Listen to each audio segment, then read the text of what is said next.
The College Football Experience UTSA Roadrunners 2025 Season Preview Edition episode on the Sports Gambling Podcast Network is brought to you by Underdog Fantasy. Sign up and get up to $1,000 deposit match when you sign up at UnderdogFantasy.com with the promo code TCESGPN. And remember, as always, folks, to let it ride. This is Mike Leach, head football coach at Mississippi State, and you're listening to SGPN. Let it ride.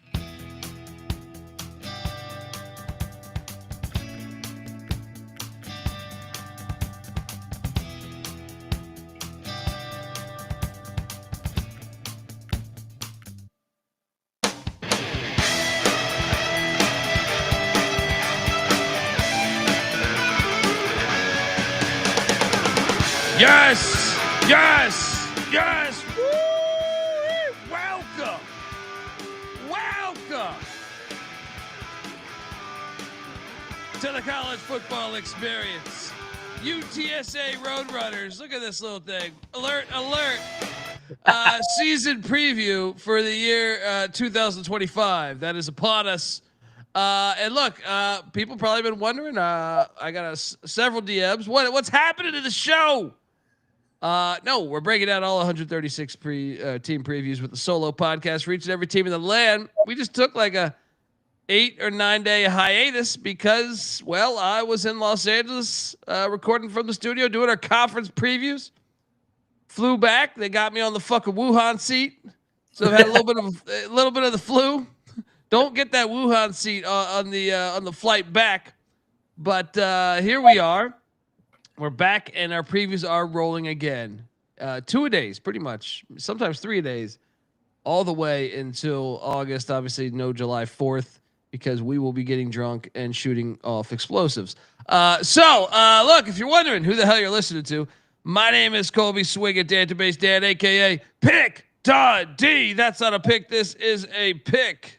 He was raised in the land down under, where a man thinks on his feet, speaks with his fists, and lives by his wits. When Dundee happened, he was a superstar. And you're nothing but a chameleon, lemon-headed, coward, terrorist pussy. And I'm after you, buddy. You're going to pay for it. Good night. Well, I love a football program that starts up. I've been asking George Mason to do it for a while. All right? 14 years ago, the people in good old San Antonio said, we're starting a goddamn football team. You got to be a part of it or not. And now they've climbed their way all the way up into the American Athletic Conference. The real conference of champs now that the Pac-12's gone. And look, I'm on board. I love everything about them in that capacity, in that regard. I am joined, yes, there we go, by my co-host. He is the host of the College Basketball Experience.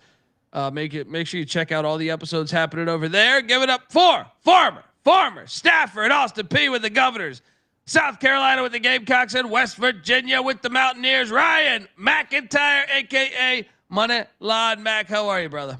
Doing good, meep. I love some Roadrunners, UTSA, Coach Traylor. Let's talk about it, baby.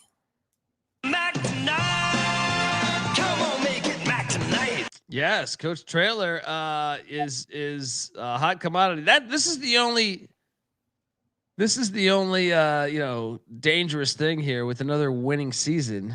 You gotta think, you gotta think that some teams will come calling. I felt like, and he has ties to like Arkansas, which might possibly be open, even though we are pulled pork Pittman fans and we think he's going to defy the odds.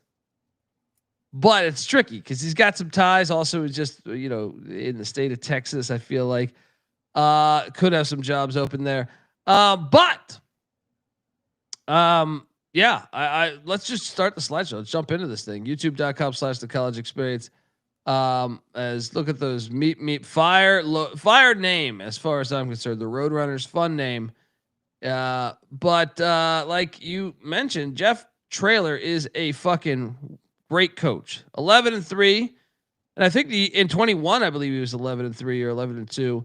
Then 11-3 in 22, 9-4 in 23. And that's, remember, he jumped up though from CUSA to AAC, so that's logical. Then 7-6 last year. You could say, okay, setback year, but he didn't have Frank Captain Harris as his quarterback, who was a quarterback for UTSA like for 20 years. I feel like he's 46-20 overall. Where are you at with Coach Traylor? Oh, Traylor's awesome. To put in perspective how good a job he's done, they had 3 winning seasons. I know they are a newer program, but 5 straight winning seasons. Last year being, I guess, maybe the worst of the 5, but still 7-6, win a bowl game. The 12-win season, the 11-win season, they jump up, they still win 9. It's been a model of consistency, and like you said, 46-20. He's got ties to Arkansas, SMU, Texas. He high school coach in Texas. There could be some jobs open in that great state. So he might be a hot commodity here. I mean, I feel like that's always been the fear. So in a way, let me ask you something. I know we're going to dive into every game on the schedule, the offense, defense, special teams, all that shit. But is it better to not win the AAC this year if it means winning it the next year? Like, my point is specifically with Arkansas, because I feel like they've shown interest before. Would it make more sense if you're a UTSA fan to slightly miss out on the AAC championship and keep Coach Traylor? Or would it be better just get the championship and we'll figure it out after the fact? And I feel like that's the real answer, but everyone's going to say, come on, that's an obvious one, Dundee. What do you think? Ironically, you had me on UTSA last year. So I said you never pass up winning a championship. As much as I'm sure they'd love to have Traylor for life, it's not going to happen. He's eventually going to move on to a bigger gig with some more money. So never pass up a championship. Last year they got what they wanted, 7-6. He's back, and now they got a lot of production coming back that we'll touch on, but I want a championship, especially in this era where you can get to the college football playoff. And I know they were talking about it a little bit last year and they kind of underachieved for those standards. But anytime you can go to the playoff, potentially, you can't pass that up. Especially with a program that's 14 years old. You got your CUSA championship. Now you need an AAC championship. You take it, and then you'll see where the chips fall after that. The offense a season ago, and that's one thing I do like, is there is continuity with the coordinators. Sorry, I feel like I'm having allergies. There is continuity with the coordinators, which more so than a lot of schools in the conference. The offense, scoring offense, 27th in the nation a season ago, 11th in the nation in passing offense, 54th in rush offense, and 12th in the nation in total offense. Surprising, right? Pretty good numbers, right? Yeah, and I mean, that's when, like you said, they lose Frank Harris. You thought they might take more of a step back, but I mean, from a number standpoint, still a productive year. 11th in the country in passing. So, I mean, if they can duplicate that and tidy up the defense, should be a really good team.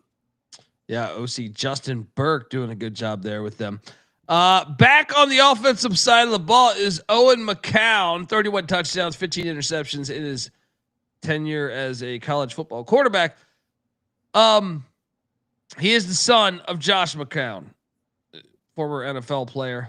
I remember when he played slot for the Detroit Lions also for a game. But this is a former Colorado transfer.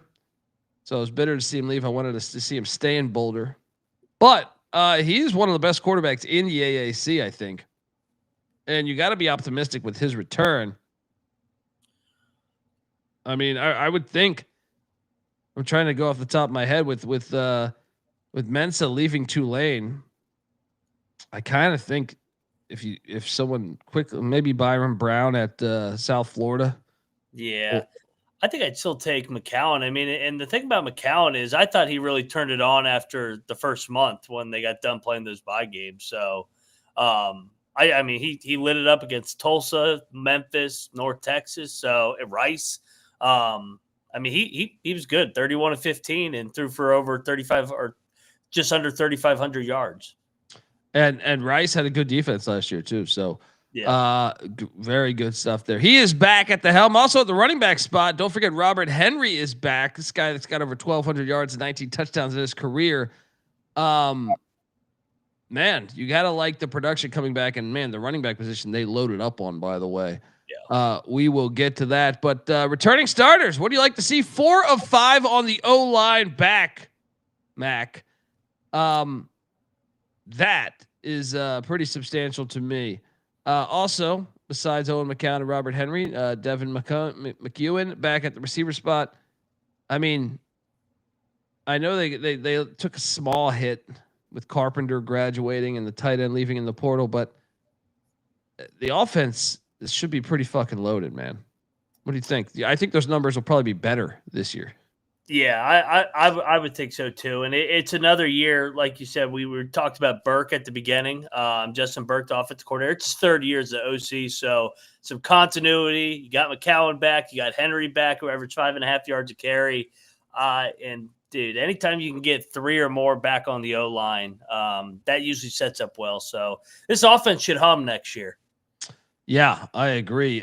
Look, and I want to talk about what they got in the portal, but before we do that, I want to let you know that you are listening to the College Football Experience, part of the Sports Gambling Podcast Network, and you can listen to every podcast episode on this network for free just by subscribing to our SGPN feed.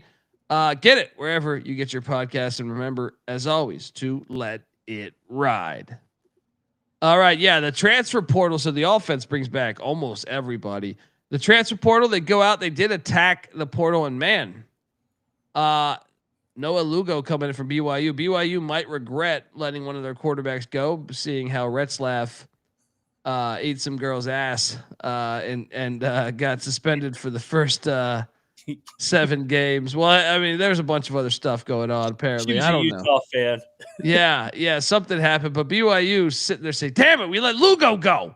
Amarian Peterson, running back, comes in from USC, and John Emery was once a huge recruit by LSU, comes in. So stacking the running back room with talent. Also wide receiver AJ Wilson from Houston Christian, Jalen Smith, a wideout from Michigan State. Those transfers have been pretty damn good when you look at Keon Coleman and the kid from UNLV last year or the past 2 years. So watch out for those Michigan State wideouts. On the O-line, Daryl Jones from Bowie State going deep sea diving. Offensive lineman Trevor Timmons from Georgia State, and offensive lineman Devron Williams from Louisiana. And don't forget kicker Jaffer Murphy from North Carolina. That's the offensive side of the ball. The running back room, like, I know I just think it's one of the more talented running back rooms in the AAC. You add Emery, and Peterson, like that's you're talking 3-4 deep now in the running back room. Offense will be fine. Defensively, well, they got their work cut out for them because Jeff, how do I pronounce this? Loeppe. Is that Loeppe or is it Lope? Well, get a better defense and we'll pronounce your. That's true. I would probably get this more correct, but he's been there a little bit. But look, scoring defense 103rd in the nation, passing defense 123rd. That's not good. That's bottom 11 last year. Rush defense 11th, but I think that has more to do with everyone saying, "Hey, everybody's open. We don't need to run the ball." 71st in total defense. Well, they got 0 starters back. It's not a bad thing when you're that bad. Oh man. That's the thing. I guess there is 2 ways to look at that, right?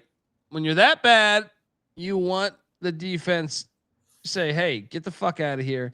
But you would kind of like to get some starting experience back. I would say like maybe a player or 2, right?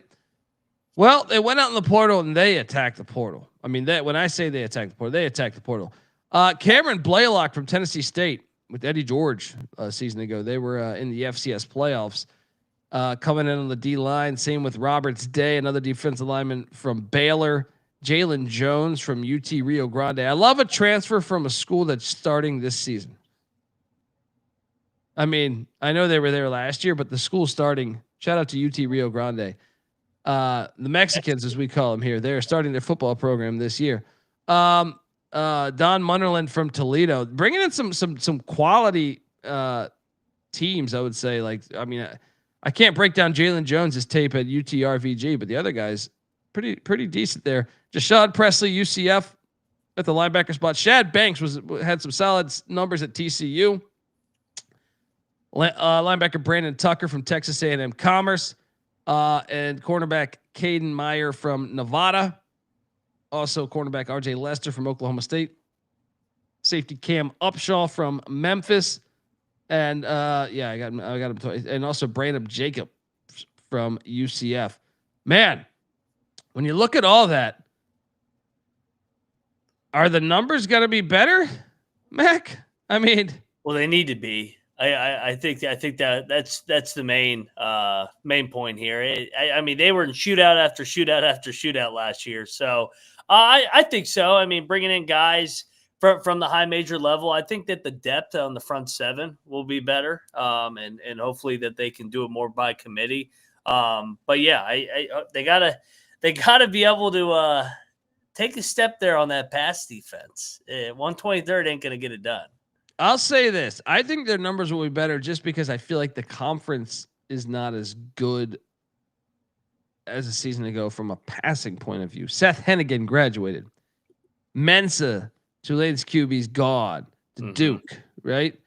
Who else am I forgetting? There's a couple others that I was thinking about. EJ Warner and Rice, they passed the hell out of the ball last year. They're going to be running the triple option now. So I think their numbers will help a little bit. Now, rush defense might get a little worse if I had to bet, but I'd still say that remains the big question mark with this team. Look, folks, I want to tell you that the college football experience is brought to you by Circa Millions and Circa Survivor. You think you know ball? Well, then you have to enter Circus football contest with $21 million in guaranteed prizes. There is no rake, so if entries go above the guarantee, all extra money will go to the prize pool. Circa Millions, you pick 5 teams against the spread each week, or go for the ultimate sweat in Circa Survivor. There's even a Circa Grandissimo for a $100 million Survivor contest. You must register in person at Circa Sportsbook in Nevada. What a great excuse to book your trip to Vegas. Let's go. Sign up in Nevada, play from anywhere with the help of SGPN's official proxy. Go to footballcontest.com, use the promo code SGP and get a $50 off your proxy fees over at Circa Millions, Circa Survivor. You got to check it out. Jump in. We're also brought to you by mybookie.ag. MyBookie is your place to bet on every single sport, including the CFL, the MLB, WNBA, golf, and of course, college football futures. MyBookie accepts customers from a ton of different locations as well. You can easily deposit and get lightning fast payouts using crypto. So head on over to mybookie.ag. But when you do, use our promo code TCESGPN for a 100% deposit match up to $1,000. Once again, terms and conditions apply. That's mybookie.ag, promo code TCESGPN. All right, we are back. Shout out to DB Cooper. He's in the Circa Survivor. Jump over there. Let's go, baby. We do a thing here called State of the Program, Mac. And State of the Program normally means we talk about the stadium. The stadium, to me, okay. Oh, here you go. Let me just start off by saying this. Let me start off by saying this in a positive light, Mac. They started their football program from scratch 14 years ago. They didn't have a venue. They didn't have money. They didn't have fans because I think fans voted for it. But my point is that it's hard to tell when you haven't done it. So I give them a pass on going to the Alamodome right away. Right? They went to the Alamodome for the first, where they're currently playing at, but they're in the AAC now. And to me, if I want to take them seriously as a program, first off, there's a rule I have. The Alamodome is 32 years young, but it is not built for football. But first off, I don't mind them doing what they had to do to start their football program. If that's what it takes, if you told me right now George Mason had to play at the MCI Center, whatever the fuck they're calling the Wizards Stadium now, or the Bullets, right? I know they couldn't because I don't think it works, but I'm just saying hypothetically, I'd say do it. Do what you got to do. But now you're in the AAC. You went through the ranks of climbing up the FBS. After 10 years, you've won a Conference USA championship. College football, especially at the D1 level, but I believe everywhere personally, you should be playing games on campus. I was building this slide, Mac, and I looked how far the Alamodome was from campus. Now, I'm sure this might change because it might have been during rush hour. I'm not sure, but I got 27 minutes. That is horseshit to me. All right. If you look at your other counterpart playing at a neutral site within this conference, South Florida, they want to follow UCF that made it to the Big 12. Well, guess what they're doing? They're building an on-campus stadium. That's because it makes sense. They have an enrollment of 36,000 people, Mac. You need to be on campus for 36,000 people. I mean, come on. To be going that far away. But also, I've mentioned this on years past, and all these UTSA fans love to hop in there and say, well, it's too hot. You haven't been to San Antonio in late August, early September. And I'm like, A, you don't know that because I have been drunk in your city before, right? And B, UT Rio Grande, we just talked about. They're south of San Antonio, starting a football program, brand new stadium, outdoors, boom, right? Come on. That's your advantage, first off. That's your advantage. You are handicapping your fucking advantage. You don't think it's hot in Tucson, Arizona, or Las Cruces, New Mexico, or El Paso, Texas, or anywhere? Yeah, or Tempe, Arizona, Miami, Florida. Shut the fuck up. And I look. And how about this? If you look at all the teams that do this, UCLA plays at the Rose Bowl. Okay, I give them a pass because the Rose Bowl is super fucking classic, right? But they still have a problem with fan attendance. Miami, Florida, ever since they left the Orange Bowl, huge problem with fan attendance. Temple Owls, they play at the Link for some dumb reason. Huge problem with attendance. UNLV, huge problem. It's like a road game when they play at home. Horrible. Yeah. So it's time to get the people together and get a stadium on campus, Max. So I did give it a 1 of 10 because look at this shit. All right. Look, I don't even like, I guess that's a decent turnout, but you have no one up top. It's just, this is not football. All right. This is just, you did what you had to do.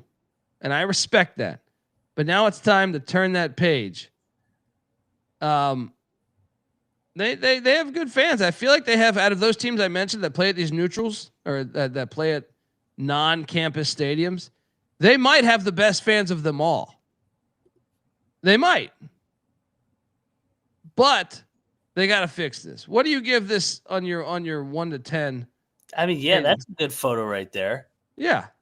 That's what I'm saying. That is a good one. I give it a 2. It's the best out of the domes. If you want that, I feel like the other two are so corporate. I mean, the Vegas one's a joke. But the Alamodome at least has some history and character from hosting Final Fours and stuff. And I'm with you, man. I don't like dome football. I think it sucks. I'm not just saying that because we do a show together. I actually believe that. I think the product's better. I think outside, I think it's more character, more history, and it's meant to be there. That's supposed to be your advantage. Like if you play up in, like we saw when Tulane went to Mikey Stadium in the AAC championship, and it was fucking freezing. That's their advantage. Had they put that in a dome, Tulane would have beat them by 21 points, right? That is your advantage. So like lean into it. But also college football is supposed to be played on campus, man. They got to figure out a way to do that. Yeah. They just got to. Yeah.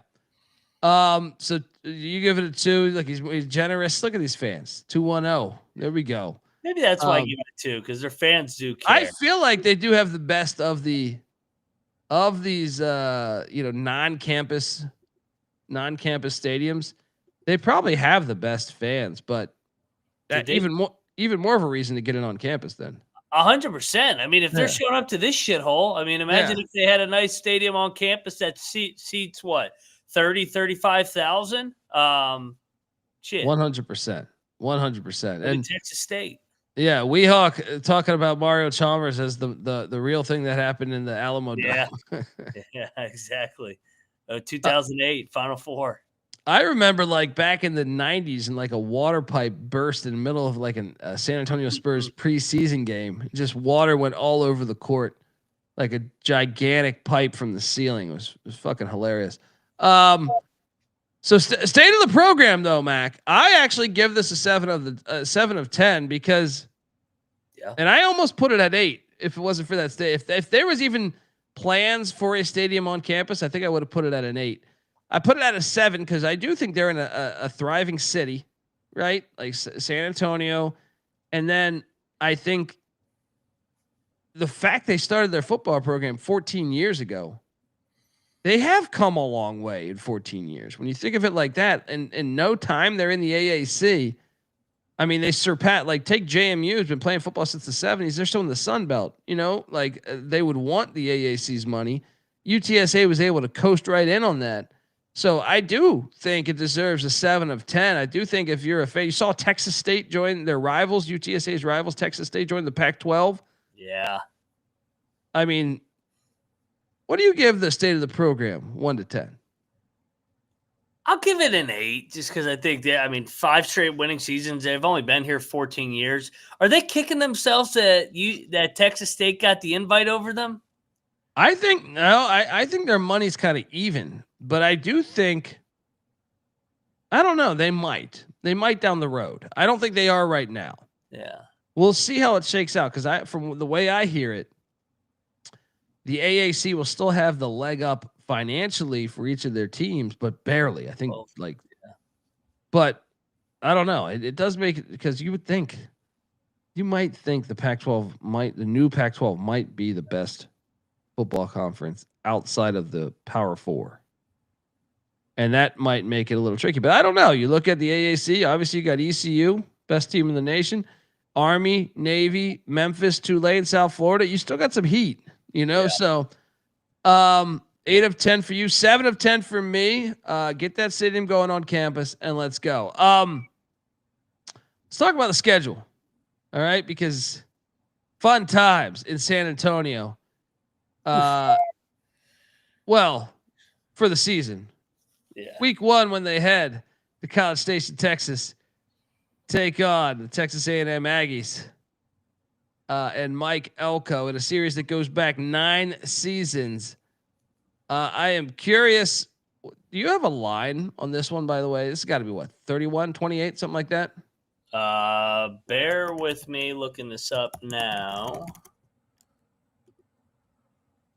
It is Texas A&M is laying 21. Yeah, I think you have to take I don't know. That's tough. Because A&M's offensive line is so good. And if that defense, like with no one returning on defense. Yeah. 0-1. Definitely 0-1. They're not winning in college. 21 points. I still think I gotta see.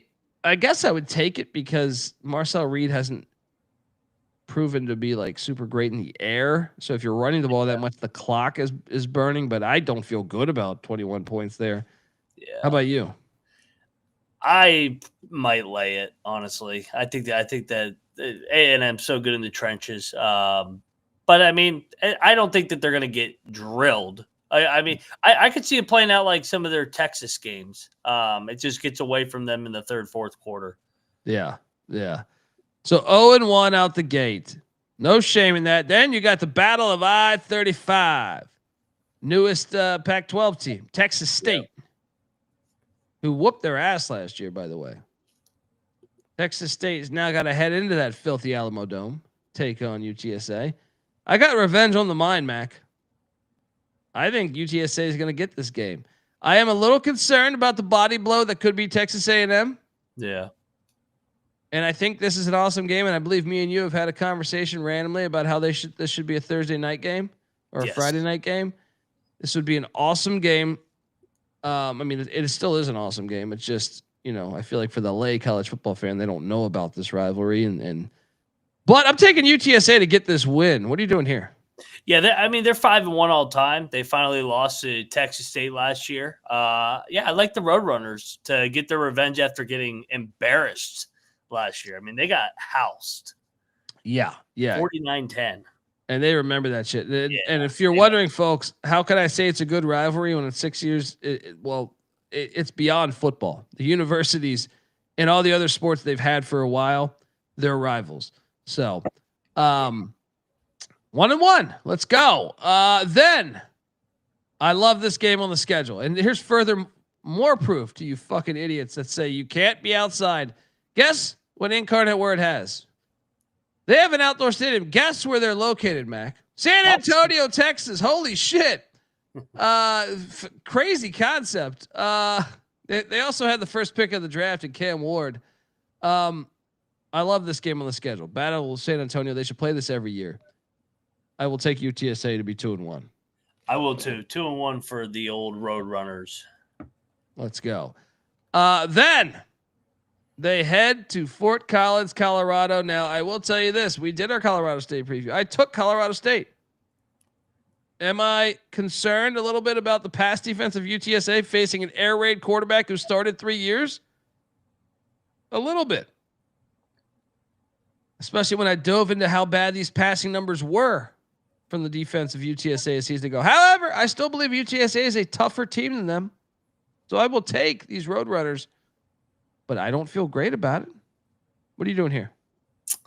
I am going to take the home team here. I think Colorado State at home, Fort Collins, they're actually coming off a bye in this game. That was one of my reasons why I took them here.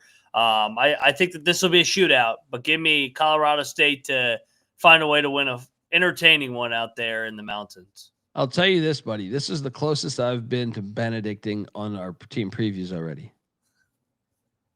I think some of the BYU games I will Benedict with the Retzlaff news. Yeah. But this one I was close. When you dive into those passing numbers, you're like, woo. Yeah. But I'm sticking to my guns. UTSA 3-1. 3-1, and then we got a bye week, and it's a good time for me to remind you that the college football experience is brought to you by Underdog Fantasy. Look, Underdog, their Best Ball Mania is happening all summer long, giving away $15 million in prizes, including $2 million to first place. There's no waiver wire, no arguments about trades. Best Ball is the best way to play fantasy football. So jump on over there, sign up, and when you do, use our promo code TCESGPN to claim your special pick plus first-time deposit offer up to $1,000 in bonus credits. UnderdogFantasy.com, promo code TCESGPN. We're also brought to you by Rhythm. You probably heard me talk about Rhythm before. They just dropped a game-changing new feature called Power Trends. These are AI-detected patterns where Rhythm's model has consistently won and has a very high ROI. Think like a strikeout prop that wins 59% of the time when the line and win probability hit a certain range. And look, Power Trends are updated daily and exclusive to Rhythm and Rhythm only. So check it out. All right, download the Rhythm app, check out Power Trends, and start betting smarter. You know we will be. Get your 7-day free trial period, sportsgamblingpodcast.com/rhythm. That's RITHMM. That's sportsgamblingpodcast.com/rhythm. All right. We are back. Coming out of the bye, I got him at 3-1. You got him at 2-2 in the non-con. And then comes conference play. Heading to the link where 16 people will be here. I actually think this is an interesting game, but I think I'm going to just trust UTSA. It's not It's not that cold yet. I believe it's like October 5th, I think, or 4th, something like that. Yeah. So I gotta move into 4-1. How about you? I got him winning this one off the bye week. Temple's going to be well coached, but I think that we're going to see them be chippier in November. I think UTSA, a roster standpoint, too much for Temple this early in the year, and it's not really a road game because there's 5 people there. This is one you'd want and it's not cold yet. If it was in November, I actually think Temple would maybe get it. Yeah, because after that, the Rice Owls running the triple, and I'm fascinated by this game. I do believe on the Rice preview I took UTSA, so I'll stick to that. But am I like Army has given UTSA fits, so why wouldn't Rice? Now, maybe because it's year one of implementing a brand new system and major overhaul.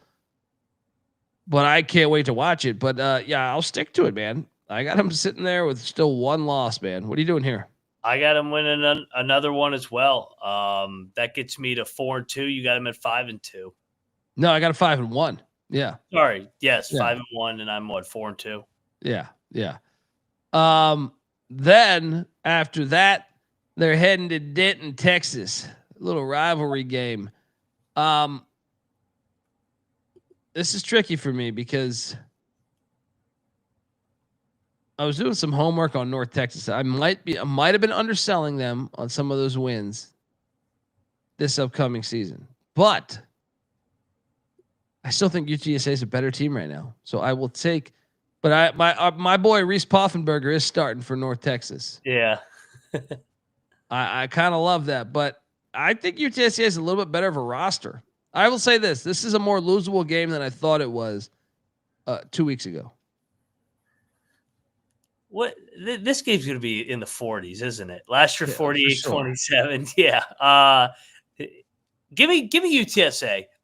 Like you said, I trust Traylor more than Morris, especially this getting later in the year. So I got him 3-0 in league play to start off. That's the benefit of having this tough non-con schedule is they're going to be prepared for league play. I mean, this is a good non-con with A&M, Colorado State, and Texas State. Yeah, I got them 6-1. Woo. Now, this next stretch though, their schedule's kind of backloaded. Because they get a bye week. Now, you got to like the bye week before the Tulane game. But man, this is a game. I had a hard time with this one. It's a Thursday night game, by the way, which has me thinking UTSA will have that filthy Alamodome hopping. Yeah. So I will have them continue on this journey of being a 1-loss team and college football playoff implications being talked about. Give me a win against Tulane. You? Yeah, I like it. And this is a Thursday night game. This should be pumping for this game. I like him in that dome as much as we don't like the dome. I mean, I think that they do a good job of selling that thing, or not selling it out, but they pack it in as much as they can. And I just think that Traylor's teams, I'm going to give a November stat out here in a minute. They get better and better throughout the year. So I think October 30th, I think they win another one. Ooh, Halloween weekend too. Perfect time to go out to the Alamodome, get fucked up. Another reason why they should do a stadium on campus though is they rent out the Alamodome. Like if you do a stadium on campus, you get to make all that profit, you know? Another Thursday night game, back-to-back weeks. It's coming crashing down right here, dude. Yeah. Byron Brown in South Florida. You're heading to Raymond James Stadium. I think this is where you get caught up. This will be my second loss for UTSA. Because if you're 7-1 or 8-1, 8-1, I think it would be. That would be top 15, top 20. Yeah. Thursday Thursday night. It ain't gonna happen. Between Tulane and South Florida, you're gonna drop one of them. So I will say first conference loss here. You could even extend it to North Texas. They'll drop one of those games. I mean, last year they went 0-4 on the road in AAC play. They went 4-0 at home. So I mean, they're not going to win all these road games again, or they're not going to win all these road games this time around. I'll go South Florida. They dropped this one for their first league loss, headed into the last three. I will say, I got this from Phil Steele. Traylor 16-3 in November. That is pretty fire. Yeah. Now I know a lot of that was in the CUSA, which is much worse than the AAC, but still, it's a great stat regardless. Yeah. Let me ask you this though, Mac. In my scenario, where this team they basically just ran the table after week 1 losing to A&M. They went from September 6th taking on Texas State all the way until November 6th. Basically winning all the games until November 6th. You've seen this before. You can mention Ball State back in the day with Brady Hoke. You can mention Liberty, where if a team loses and it crushes their hopes, is it a good time to jump on them, the dog again the very next week, because they're at the Clit taking on Charlotte the very next week? Sometimes when you get crushed, it's a good spot to get them. The problem is we don't really know what Charlotte will be like, but it is Tim Albin, and I'll say this: you probably want to play Charlotte in September, October, because first-year coaches in November feel like they always kind of turn that corner at some point. But is this a weekday game too? I think this might have got moved to a weekday game. It says Saturday right now, but it is coming off the back-to-back Thursdays. A little mini bye. I'll say UTSA win, but I mean, it is a little concerning to me because back-to-back away, and if you take that crushing defeat like I projected, I can see it being sneaky. I think they get Charlotte. I just think that they have too much talent, and like I said, he's 16-3 in November, so I'm not going to give him back-to-back losses. But I do. It is tricky. By the way, South Florida has a bye week going into that Thursday night game too. So if they're sitting at this season, UTSA, that is a horrible spot. Yeah. Well, and then you come back home. Oh my gosh, to take on the East Carolina Pirates, and we believe in the Pirates in the spirit of ECU. This is a brutal stretch of the schedule. Imagine if Albin's team is actually decent by November. You're getting Tulane, South Florida, ECU, who did whoop your ass last year. It is in that filthy dome, but it's gonna be a game, buddy. All right, don't just breeze over this like it's nothing. All right. Yeah, I mean, you know me. I got it as a loss. What are you doing here? I got UTSA. I do think ECU is going to be good. I actually think this game's going to have AAC title implications. I think that the loser will be eliminated, and the winner will have a shot going in the last week to get to. They play at home in this league, so whoever's going to host the championship. Yeah. So I think it's a critical game. Watch out.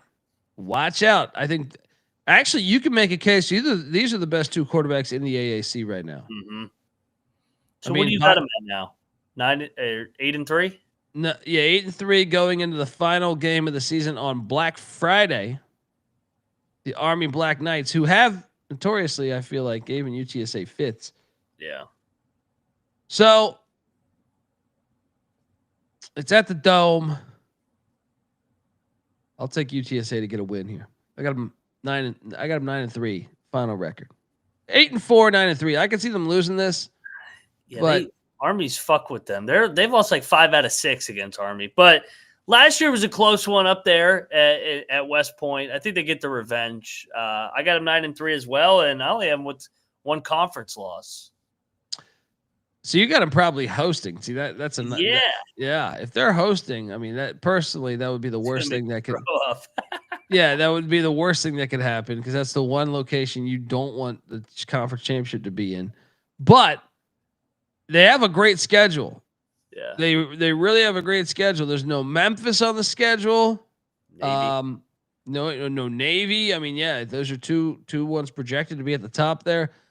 The win total is 7.5 wins. So we both cleared this by a game and a half. Now I'll say this: I think 8-4 is more likely than 10-2. Yeah. I think we're so, but I still think it's a pretty solid play on the over there. They're plus 500 to win the AAC. I kind of like that, man. I kind of like that. When you consider that Memphis and Tulane are breaking in brand new quarterbacks, I mean, Army's kind of reloading too with a new quarterback and a brand new offense. I mean, same offense, but new OC. I kind of like the plus 500 to win the AAC, plus 1,800 to make the CFP. I'll stay away from that one. But yeah, what do you feel better about? I mean, 5-1, 5-1 because let me lay it out too. The top 5 teams in odds to UTSA, Tulane, Navy, Memphis, and Army. They get 2 of them at home, and then they miss the other 2 altogether. And what happens if Texas State gets them? So like you might as well just play the plus 500 to win the AAC as opposed to the over. Yeah, I think that's the best play to do on the board there. Good schedule. How shocked? It is a great schedule. How shocked were you at the win total being 7.5?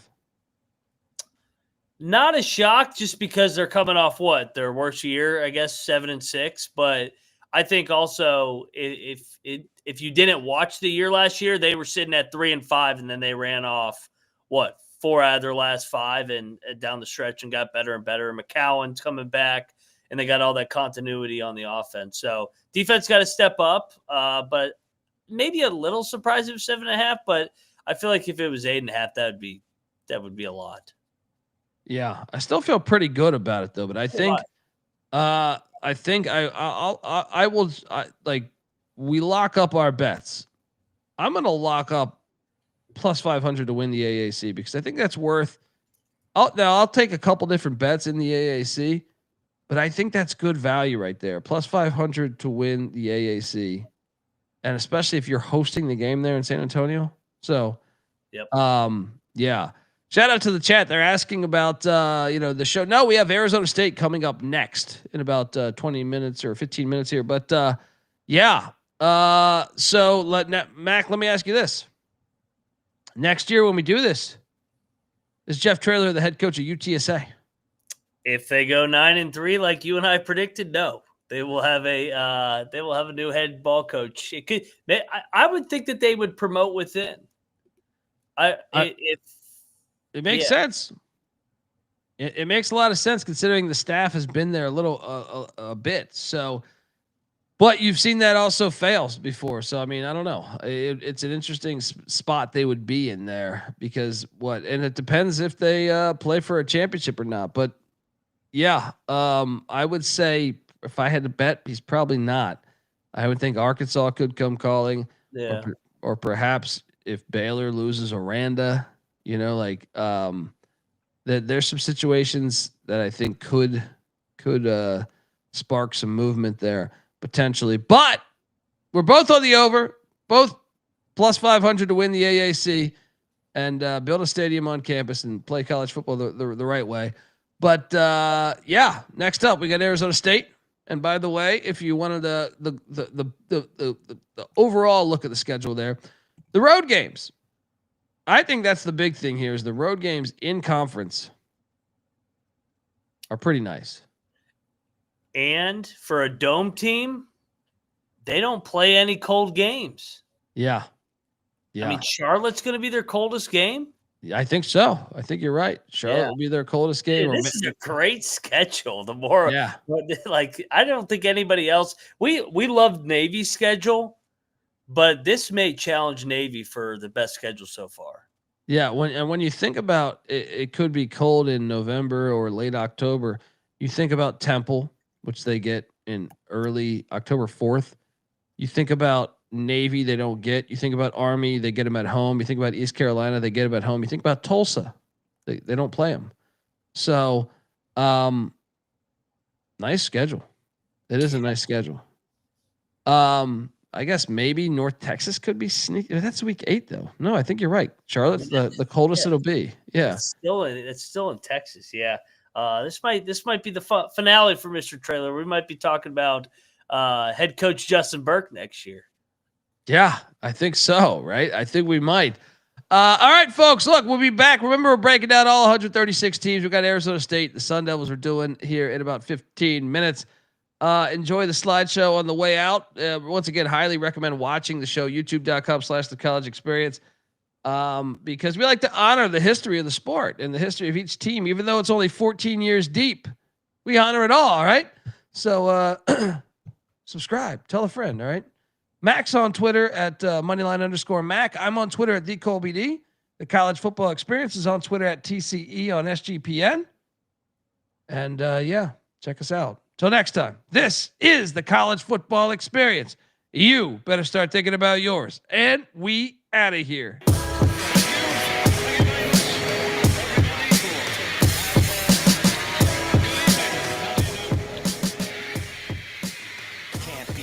Celly's off, so I can't be found. I'm on a worldwide tour, touring every fucking curtain down.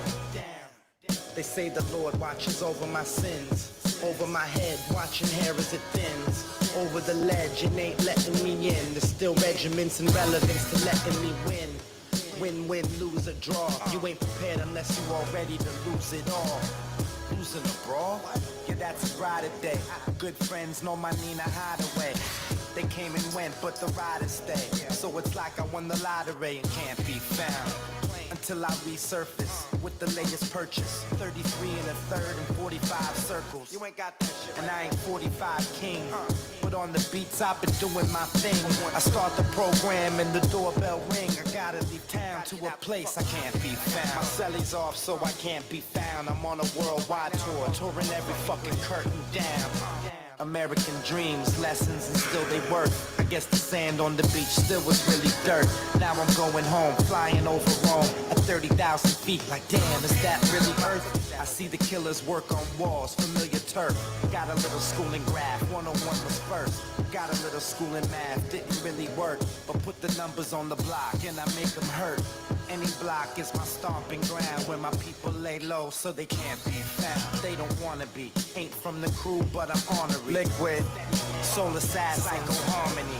Type of armory that's more than a shield. Type of armory's DeLorean steel.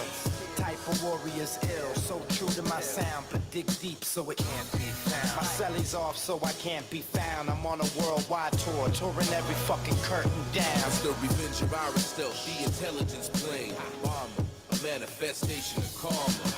The far left, low keys, let it be. Listen, whispering words of wisdom.